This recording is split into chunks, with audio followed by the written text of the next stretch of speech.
नमस्कार दोस्तों, स्वागत है आपका एक बार फिर से हमारे YouTube चैनल शिक्षा संगम 24 पर। दोस्तों, हमारा एक दिन का गैप लगा और कल हम अपने संस्थान पहुँचे तो थे, लेकिन उसी वक्त एक खबर ऐसी मिली जिसने दिल बिल्कुल हिला के रख दिया।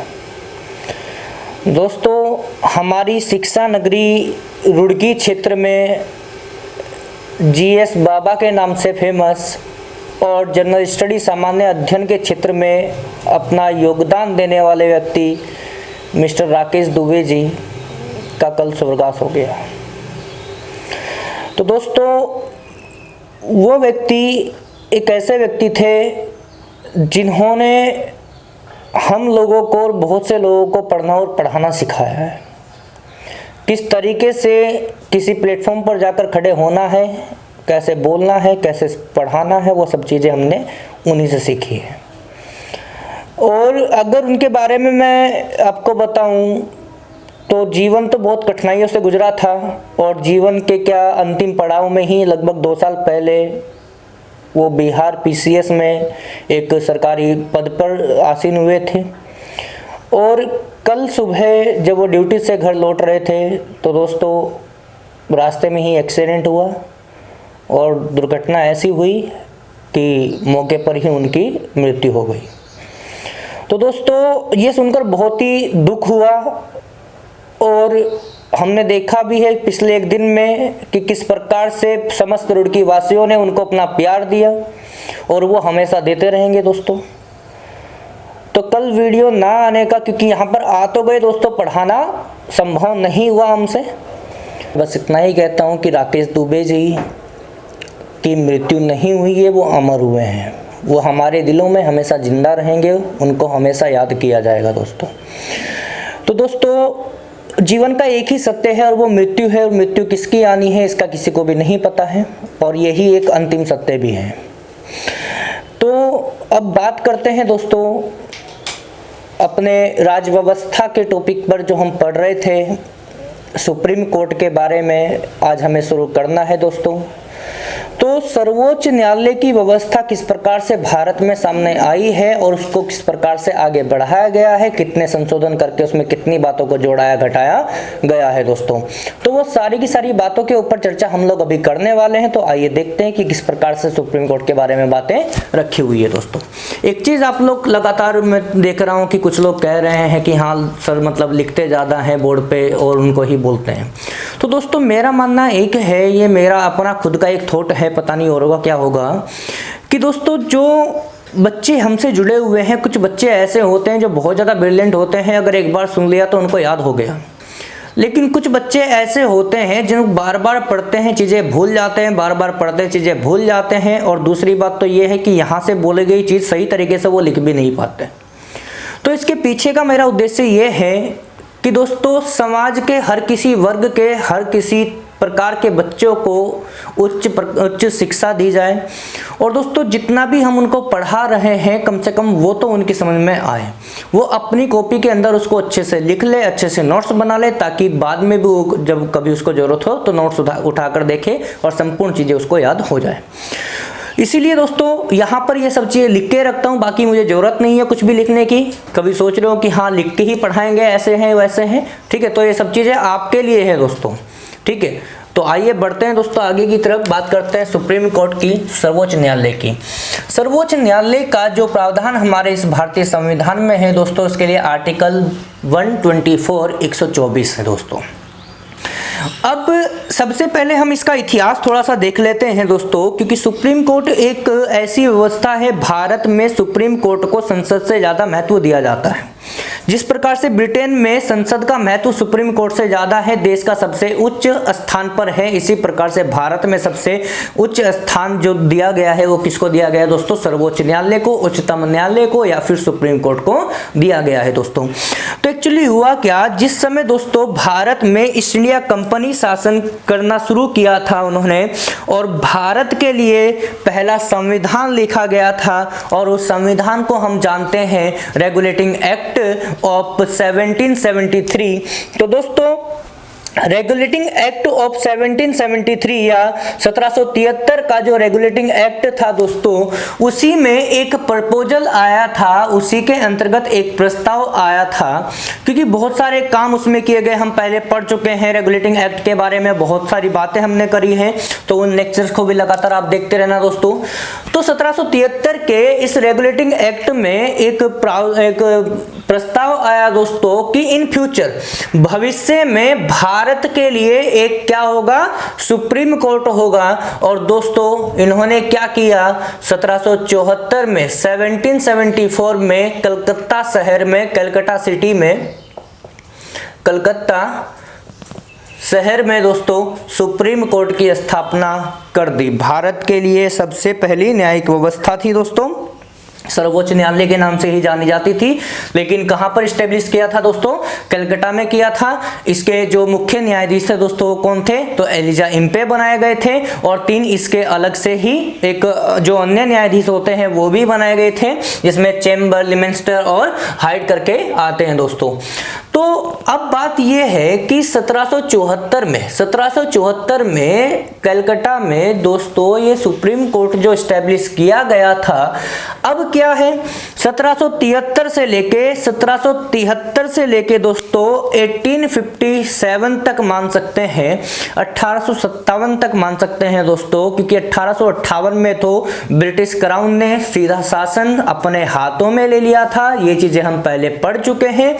तो दोस्तों जो ये सुप्रीम कोर्ट की स्थापना की गई थी, ये ईस्ट इंडिया कंपनी के द्वारा की गई थी। हालांकि सारी की सारी बातें किसके हाथ में थी, पहले ब्रिटिश क्राउन के हाथ में थी, लेकिन उस समय कार्यपालिका का काम कौन कर रहा था दोस्तों, तो ईस्ट इंडिया कंपनी कर रही थी। लेकिन 1858 के बाद में जो आपका कार्यपालिका और विधायिका है, इन दोनों का कार्य कौन कर रही थी दोस्तों, ब्रिटिश क्राउन कर रहा था, ये आपको याद रखना है। तो ब्रिटिश जब हमारे भारत में शासन चल रहा था, तो उस समय क्या हुआ, लगातार डिमांड बढ़ रही थी कि भारत को आजाद किया जाए, भारत को आजाद किया जाए।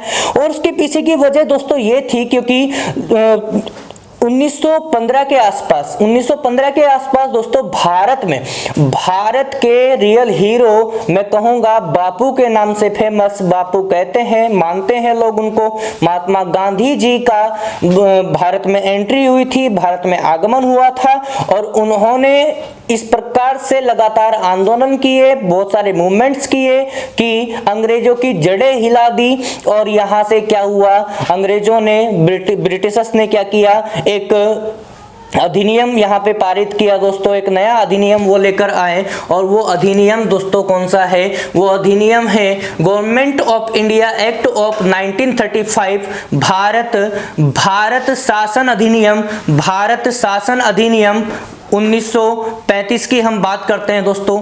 तो भारत शासन अधिनियम 1935 में क्या किया गया, आपको बताया था कि बहुत सारी बातें दोस्तों यहां से आती है कि सबसे पहले तो इन्होंने कहा कि भारत राज्यों का समूह नहीं होगा, भारत राज्यों का एक संघ होगा, और हम इसी अधिनियम के अंतर्गत बर्मा को भारत से अलग कर रहे हैं। बर्मा का डिवीजन भारत से हो गया था, यह क्वेश्चन पूछा जाता है कि म्यांमार को भारत से अलग कब किया गया, तो 1935 के इस भारत शासन अधिनियम के अंतर्गत किसको अलग किया गया दोस्तों, अलग किया गया था बर्मा को भारत से, जहां पर ब्रिटिश शासन ही चल रहा था। लेकिन जिस समय सेकेंड वर्ल्ड वॉर हुआ और ब्रिटिश जो सरकार वहां पे थी थोड़ी कमजोर हुई, तो जापान ने म्यांमार के ऊपर करके अटैक, वहां पर कब्जा कर लिया। लेकिन जैसे ही ब्रिटेन ने थोड़ी सी होश संभाली, तो उसने जापान के ऊपर हमला किया, उस म्यांमार में जापानी सेना को वहां से वापस भगा दिया और अपनी सत्ता दोबारा से स्थापित कर दी म्यांमार में।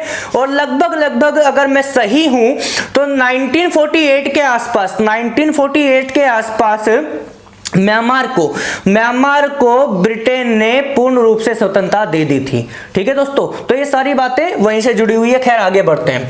तो जो भारत शासन अधिनियम 1935 जो आया था दोस्तों, इसमें क्या किया गया, इसमें क्या कहा गया कि अब सुप्रीम कोर्ट नहीं होगा, अब सर्वोच्च न्यायालय नहीं होगा, अब उच्चतम न्यायालय नहीं होगा, तो फिर क्या होगा, उन्होंने कहा होगा संघीय न्यायालय। कि अच्छा कहां होगा, कलकत्ता में नहीं, कहां पर, दिल्ली में।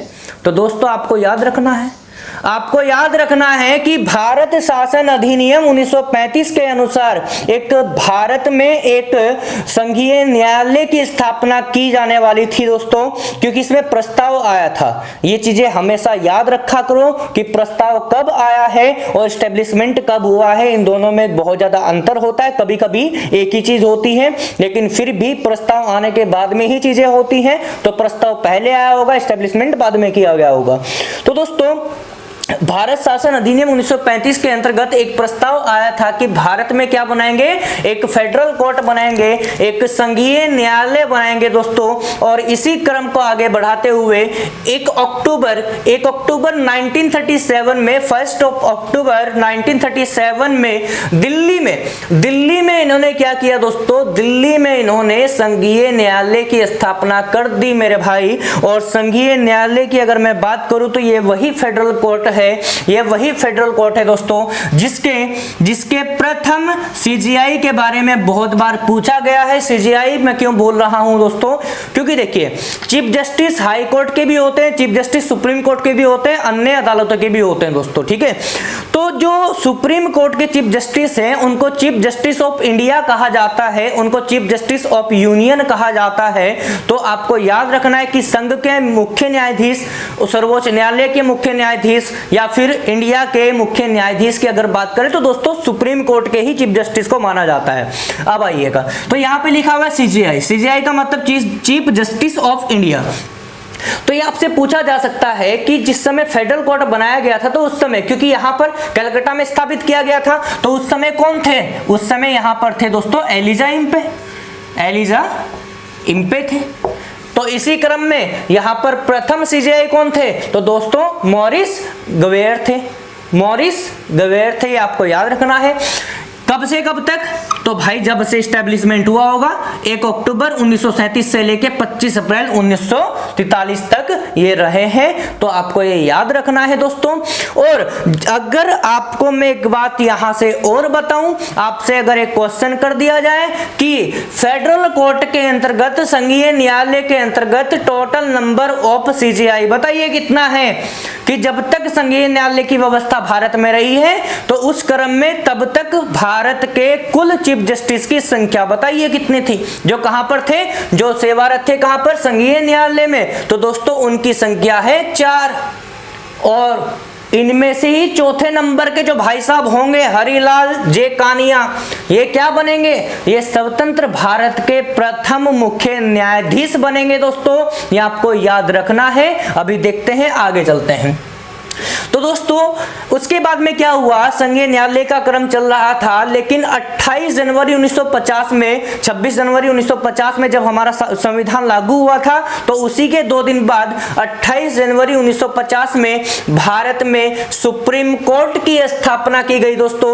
और सुप्रीम कोर्ट की स्थापना कहां पे की गई, दिल्ली में स्थापित किया गया ये भारत का स्वतंत्र न्यायालय। भारत का स्वतंत्र न्यायालय का मतलब क्या है कि अब जो यहां पर चीफ जस्टिस होंगे वो कौन होंगे, वो भारतीय होंगे, अन्य न्यायाधीश होंगे वो भारतीय ही होंगे, क्योंकि भारत अब पूर्ण रूप से हो चुका है, इसको फ्रीडम मिल चुकी है, इंडिपेंडेंस हो गया है। तो दोस्तों भारत में एक सुप्रीम कोर्ट होगा, और कहां पर होगा, दिल्ली में होगा। ये बात कहां पर है, ये बात आर्टिकल 124 में है। अगर आपसे पूछा जाए कि सर्वोच्च न्यायालय के लिए कौन सा अधिनियम है, सॉरी कौन सा आर्टिकल या फिर कौन सा अनुच्छेद है, तो आपको बताना है दोस्तों 124 आर्टिकल 124 की हम लोग बात करते हैं दोस्तों। और आर्टिकल 124 के अंतर्गत जो 28 जनवरी 1950 को भारत का सुप्रीम कोर्ट स्थापित किया गया था दिल्ली के अंदर दोस्तों, तो उस समय भारत के चीफ जस्टिस या सुप्रीम कोर्ट के चीफ जस्टिस कौन हैं, तो आप नोट करना दोस्तों, ये हरिलाल जे कानिया साहब थे। और जो हरिलाल जे कानिया साहब थे दोस्तों, ये संघीय न्यायालय के अंतिम मुख्य न्यायाधीश थे दोस्तों। ये आपको याद रखना है। सॉरी, आपसे पूछा जा सकता है दोस्तों कि सुप्रीम कोर्ट के सबसे पहले जो मुख्य न्यायाधीश थे वो कौन थे, तो आपको ये देखना है कि वो सुप्रीम कोर्ट कलकत्ता वाले की बात कर रहा है कि दिल्ली वाले की बात कर रहा है। कलकत्ता वाले की बात करेगा तो एलिजा इम्पे, यहाँ की बात करेगा दिल्ली की तो हरिलाल जेकानिया, और अगर बात करें फेडरल कोर्ट के फर्स्ट और लास्ट मुख्य न्यायाधीश की तो फर्स्ट है दोस्तों मॉरिस ग्वेर है, और लास्ट कौन है जो प्रथम सुप्रीम कोर्ट के चीफ जस्टिस है, हरिलाल या कभी कभी हीरा लाल आ जाता है लिखा हुआ, तो इसमें आप कंफ्यूज नहीं होना है दोस्तों। तो दोस्तों आर्टिकल 124 का फर्स्ट क्या कहता है, क्योंकि आपको बताया कि 124 में क्या है, भारत में सुप्रीम कोर्ट होगा दिल्ली में। उसके बाद में क्या है 124 ए क्या कहता है दोस्तों, आपको याद रखना है अनुच्छेद 124 ए क्या कहता है दोस्तों कि भारत में, भारत के सुप्रीम कोर्ट में एक तो होंगे सीजेआई, एक सीजेआई का मतलब एक होंगे चीफ जस्टिस ऑफ इंडिया, एक होंगे भारत के मुख्य न्यायाधीश या सुप्रीम कोर्ट के मुख्य न्यायाधीश होंगे, और 7 कौन होंगे दोस्तों, 7 होंगे अन्य न्यायाधीश। कौन? अन्य न्यायाधीश। और total number of justice of supreme court उस समय क्या था दोस्तों, भारत के सर्वोच्च न्यायालय के कुल जजों की संख्या कितनी थी दोस्तों उस समय, तो यहाँ पर संख्या थी 8। लेकिन हम लोग देखते हैं कि इनकी संख्याओं में बहुत ज़्यादा दिक्कतें आती हैं, हर बार सवाल आता है, आप बताते हैं 31, वहाँ पे आ जाता है 34, तो दिक्कतें आ जाती हैं। आइए देखते हैं दोस्तों किस प्रकार से इनकी संख्या में फेरबदल किया गया है और कब कब किया गया है, एक बार थोड़ा सा देख लेते हैं दोस्तों। 1950 की बात करें, 1950 में जिस समय संविधान लागू हुआ था और सुप्रीम कोर्ट की स्थापना की गई थी, तो आपको अभी बताया था यहाँ पर एक तो कौन थे, सीजेआई थे दोस्तों, और एक कौन थे, 7 थे अन्य न्यायाधीश, और कुल संख्या कितनी थी दोस्तों, यहाँ पर 8 जजेस थे उस समय कुल। उसके बाद में 1956 में, 1956 की अगर हम बात करें, 1956 की अगर हम बात करें दोस्तों, तो चीफ जस्टिस तो एक ही रहने, आपको याद रखना है, मुख्य न्यायाधीश हमेशा एक ही रहने, तो इसको बार बार बताने की जरूरत नहीं है दोस्तों, ठीक है। और यहाँ पर 10 कौन बना दिए, अन्य न्यायाधीश बना दिए, तो 10 और 1 11 हो गए दोस्तों, 11 यहाँ पर आ गए। अब दोस्तों बात कर लेते हैं 1960 में। 1960 में फिर बदलाव हुआ, क्यों? क्योंकि मैटर करता है कि केसेस की संख्या कितनी है, लगातार आज भी कई करोड़ ऐसे केस हैं जो लगातार सुप्रीम कोर्ट में पेंडिंग पड़े हुए हैं, सुनवाई नहीं की जा रही है, तो कहीं ना कहीं उसमें दिक्कतें आ रही होंगी कुछ ना कुछ।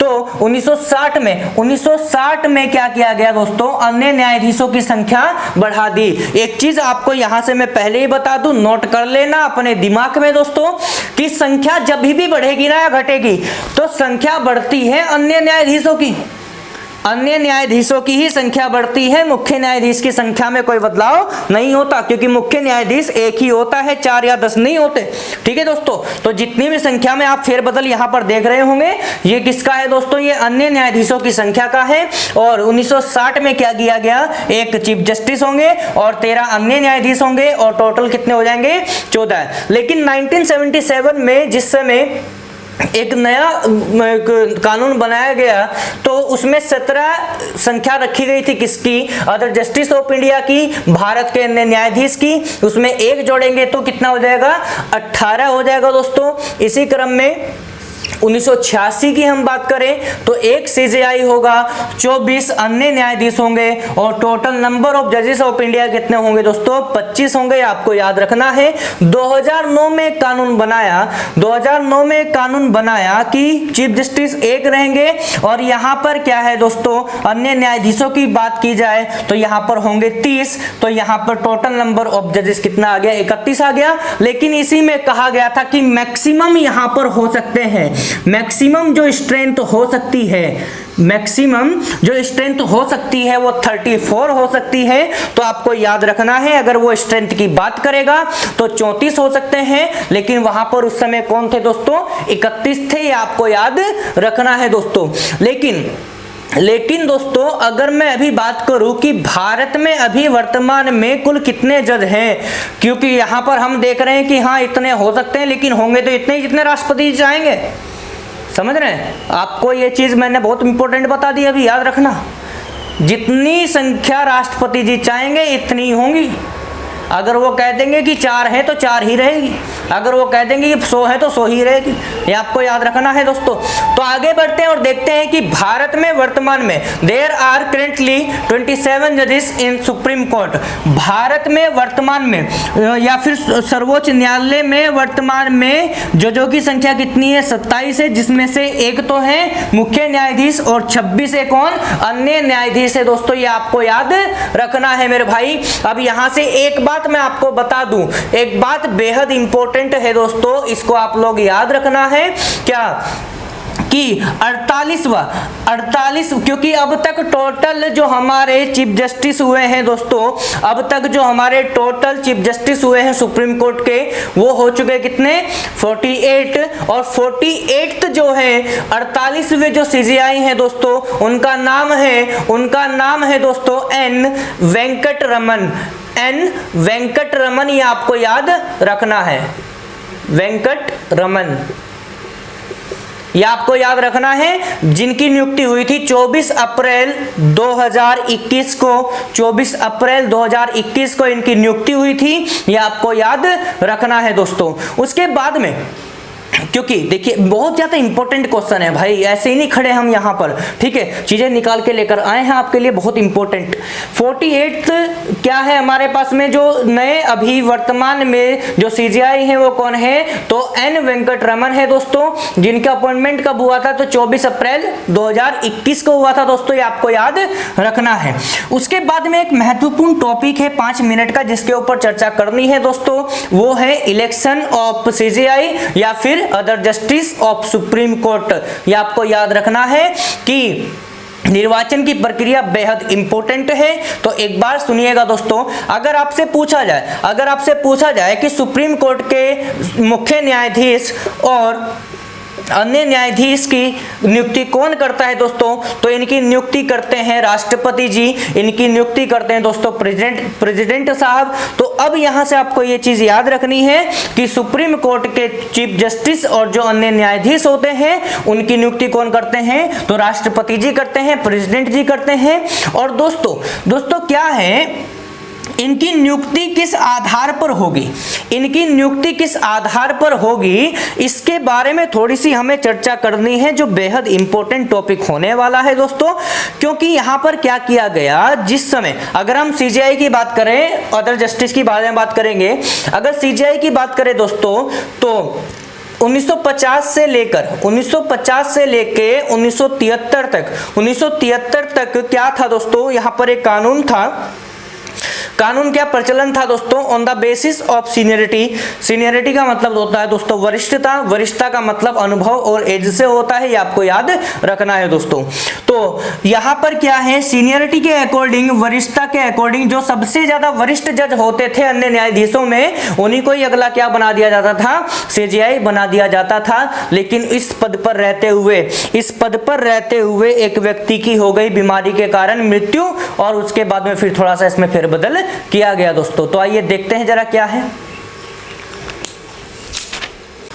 तो दोस्तों हम बात कर रहे थे सुप्रीम कोर्ट के चीफ जस्टिस और अन्य न्यायाधीशों की नियुक्ति की बात कर रहे थे। तो देखते हैं दोस्तों किस प्रकार से उनका निर्वाचन इलेक्शन होता है। तो क्या हुआ दोस्तों, आपको बताया अभी कि 1950 से लेके 1973 तक यहाँ पर जो कानून था, जो नियम था सुप्रीम कोर्ट के चीफ जस्टिस की अपॉइंटमेंट का दोस्तों, तो किस प्रकार से होता था? वो होता था दोस्तों सीनियरिटी के अकॉर्डिंग, वो होता था वरिष्ठता के अकॉर्डिंग होता था दोस्तों। जो वहां पर अन्य न्यायाधीशों में जो सीनियर मोस्ट जो जज होते थे, उन्हीं की नियुक्ति किस प्रकार से होती थी?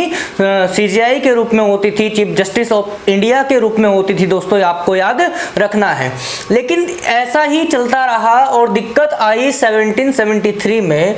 जफर इनाम नाम के एक व्यक्ति थे सीजीआई। कौन थे दोस्तों? मुख्य न्यायाधीश थे।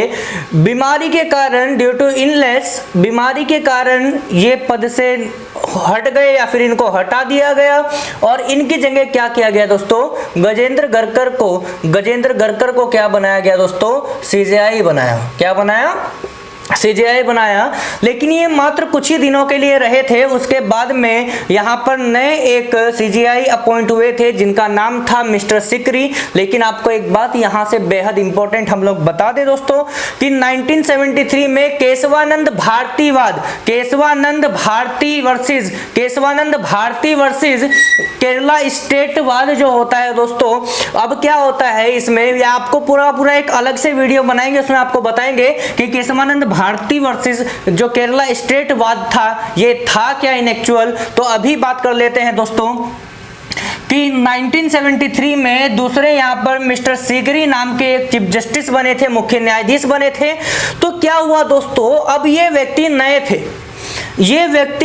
थे, लेकिन अब इनकी जगह यहाँ पर दूसरे सीजीआई को नियुक्त करना था दोस्तों।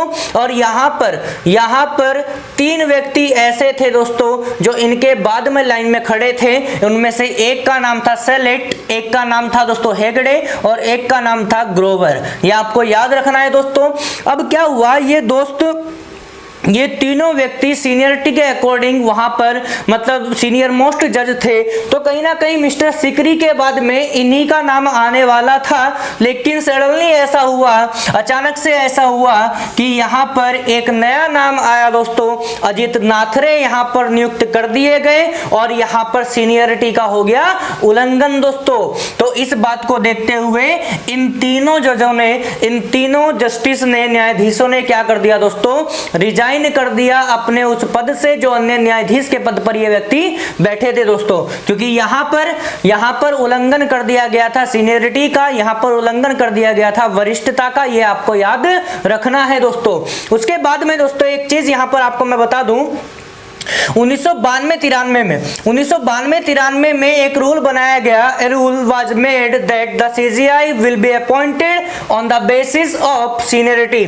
अर्थात सुप्रीम कोर्ट के जो चीफ जस्टिस होंगे, मुख्य न्यायाधीश होंगे, वो किसके आधार पर नियुक्त होंगे दोस्तों, वो वरिष्ठता के अकॉर्डिंग, सीनियरिटी के आधार पर नियुक्त किए जाएंगे। ये आपको याद रखना है दोस्तों। इसके बाद में हम लोग चर्चा करने वाले हैं कि किस प्रकार से अन्य न्यायाधीशों की नियुक्ति होती है दोस्तों। तो आइए देखते हैं किस प्रकार से होता है। तो दोस्तों अब बात करते हैं अन्य न्यायाधीशों की नियुक्तियों के बारे में सुप्रीम कोर्ट के। तो आपको याद रखना है, यहाँ पे लिख भी लेना, election of other justice of supreme court के सर्वोच्च न्यायालय के अन्य न्यायाधीशों का निर्वाचन की हम बात करेंगे।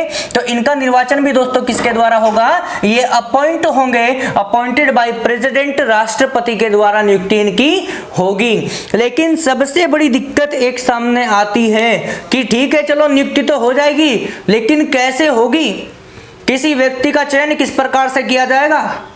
तो दोस्तों अब याद रखना मेरी बात को हमेशा। आइएगा, सुप्रीम कोर्ट के चीफ जस्टिस होंगे और एक भाई साहब होंगे। मैं आपको थोड़ा सा डिटेल में इसको बढ़िया तरीके से बता दूं दोस्तों एक बार। आइएगा जरा कि एक होंगे सुप्रीम कोर्ट के चीफ जस्टिस, इनके साथ में चार होंगे वरिष्ठ जज होंगे, वरिष्ठ न्यायाधीश होंगे। यह आपको याद रखना है दोस्तों। क्या होगा, इन 5 व्यक्तियों का एक ग्रुप होगा जिसमें मुख्य न्यायाधीश के साथ साथ सुप्रीम कोर्ट के 4 सीनियर मोस्ट जजेस भी होंगे। मुख्य न्यायाधीश है, इनके साथ साथ में सुप्रीम कोर्ट के कुछ वरिष्ठ जज भी होंगे, न्यायाधीश भी होंगे। और दोस्तों फिर ये सलाह करेंगे किससे, प्रेसिडेंट से सलाह करेंगे with the advice of president. तो यहाँ पर ये 4 व्यक्ति क्या करेंगे, एक किसी व्यक्ति का नाम चुनेंगे दोस्तों और फिर उस नाम को प्रमोट किया जाएगा राष्ट्रपति की सलाह पर। और यही पूरा का पूरा सिस्टम कहलाता है दोस्तों, क्या यही सिस्टम कहलाता है कॉलेजियम सिस्टम, या फिर यही कहलाता है कॉलेजियम पद्धति।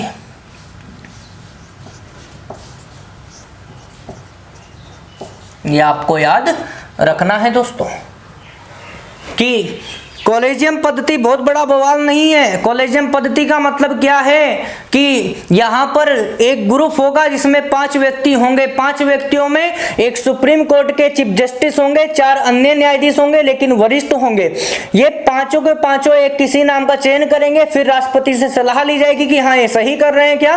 राष्ट्रपति फिर क्या करेगा, उनको कहेगा कि हाँ ठीक है चलो इनको भेज दीजिए, इनकी नियुक्ति हम कर देंगे, क्योंकि नियुक्ति किसके द्वारा होगी, राष्ट्रपति के द्वारा होगी। और यही क्या है दोस्तों, कॉलेजियम पद्धति होती है। दोस्तों देखते हैं योग्यता की बात करते हैं। सबसे पहली बात तो होती है क्या, योग्यता में सबसे मेन जो बात है वो पहली आप जानते ही है कि भारतीय नागरिक होना जरूरी है। उसके बाद में क्या है, हैव बीन ए जज इन ए हाई कोर्ट फॉर 5 years। आपको याद रखना है कि हाई कोर्ट में, किसी उच्च न्यायालय में, याद रखना उच्चतम न्यायालय नहीं, किसी उच्च न्यायालय में 5 वर्षों तक कौन रहा हो, जज रहा हो, न्यायाधीश रहा हो। या फिर किसी हाई कोर्ट में 10 वर्षों तक उसने वकालत की हो, have been a lawyer in high court for 10 years।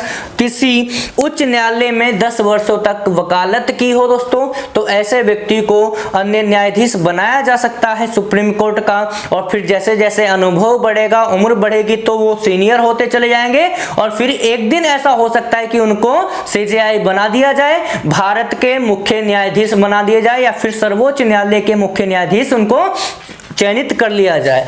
तो दोस्तों सुप्रीम कोर्ट के बारे में हमने बहुत सारी बातें करी हैं, बेहद इंपॉर्टेंट बातें थी, अपनी कॉपी के अंदर नोट कर लेना, क्योंकि ये चल रहा है दोस्तों अंतिम समय।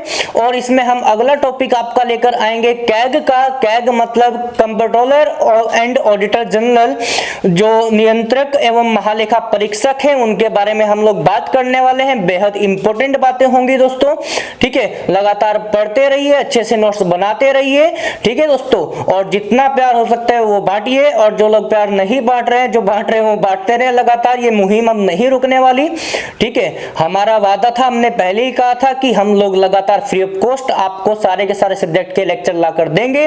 और मैं आपसे वादा करता हूं कि बहुत जल्द आपका रीजनिंग और इंग्लिश की भी फैकल्टीज हमारे साथ में जुड़ने वाली है और उनके लेक्चर आपको मिलने वाले हैं दोस्तों। तो ये मुहिम तो अब रुकने नहीं वाली किसी भी कीमत पर, किसी भी हालात में, ठीक है दोस्तों। बस आप लोग हमारा साथ देते रहिए, क्वालिटी कंटेंट हम आपको प्रोवाइड कराते रहेंगे। और जल्द ही यहाँ का सिस्टम भी पूरा बदलने वाला है। पीडीएफ वीडीएफ सब कुछ आपको नोट्स फॉर्म में मिलेगी सारी चीजें। और यहाँ से लाइव क्लासेस भी हम बहुत ही जल्द स्टार्ट करने वाले हैं दोस्तों।